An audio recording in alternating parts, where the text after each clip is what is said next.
श्री स्वामी समर्थ. आज पाहूयात आपण रथसप्तमी पूजाविधी आणि कथा. माघ महिन्यातील शुल्क सप्तमीला रथसप्तमी साजरी केली जाते. या दिवसापासून सूर्य आपल्या रथात बसून प्रवास करतो. या रथाला 7 घोडे असतात, म्हणून रथसप्तमी असा शब्द वापरला जातो.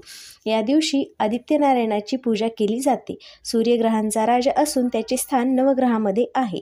सूर्य स्वयंप्रकाशी असून अन्य ग्रह त्याच्या प्रकाश घेतात.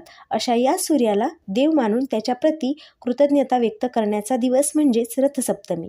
सूर्याचा उत्तरायण प्रवास आणि त्याच्या रथाचे 7 घोडे यांचा संदर्भ या रथसप्तमीला आहे. सूर्याच्या रथात सूर्यलोक, नक्षत्रलोक, गृहलोक, भूलोक आणि नागलोक, स्वर्गलोक आणि स्वर्गलोकाजवळील शिवलोक या सप्तलोकांमध्ये भ्रमण करण्याचे सामर्थ्य आहे. रथसप्तमी हा सण सूर्य उत्तरायणात मार्गक्रमण करत असल्याचे सूचक असून उत्तरायण म्हणजेच उत्तर दिशेकडून मार्गक्रमण करणे.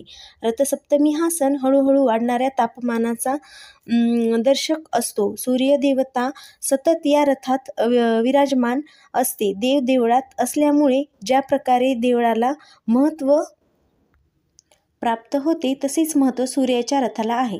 त्यामुळे रथसप्तमीला सूर्याच्या उपासनेबरोबर प्रतिकात्मक रथाचेही पूजन केले जाते. रथसप्तमीची आता पूजाविधी पाहूया. रथसप्तमीला लवकर उठून स्नान करावे. सूर्यदेवाची 12 नावे घेऊन 12 सूर्यनमस्कार घालावे.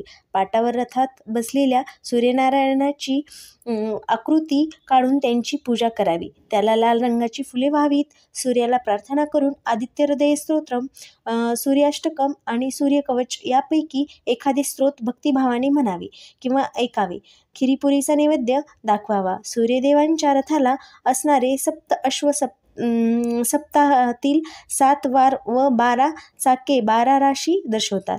या 12 राशींचे प्रतीक म्हणून देवासमोर 12 प्रकारच्या धान्याच्या राशी मांडून त्यांची पूजा केली जाते. अंगणात गोवऱ्या पेटवून त्यावर एका बोळक्यात दूध उतू जाईपर्यंत तापवतात, म्हणजे अग्नीला समर्पण होईपर्यंत ठेवतात. त्यानंतर उर्वरित दुधाचा सर्वांना प्रसाद देतात. आता पाहूयात छोटीशी कथा रथसप्तमीची. श्रीकृष्णाचा मुलगा श्याम याला स्वतःचा खूप अभिमान झाला होता. एकदा दुर्वास ऋषी श्रीकृष्णास भेटावयास आले होते. दुर्वास ऋषी हे अत्यंत रागिष्ट स्वभावाचे होते. हे श्रीकृष्णाच्या मुलास माहीत नव्हते. दुर्वास ऋषी खूप दिवसांच्या तपानंतर श्रीकृष्णास भेटण्यासाठी आले होते. दुर्वास ऋषी यांचे शरीर तपामुळे कमजोर झाले होते. तेव्हा हे बघून श्याम त्यांना हसला. हसल्याचे कारण कळल्यानंतर दुर्वासांना चा अतिशय राग आला आणि त्यांनी त्याला शाप दिला. तुझे शरीर कुष्ठरोगी होईल. तसेच घडले. मग अनेक वैद्यांनी त्यांची चिकित्सा केली, परंतु त्याचा काही फायदा झाला नाही. तेव्हा श्रीकृष्णाने त्याला सूर्याची उपासना करण्यास सांगितले.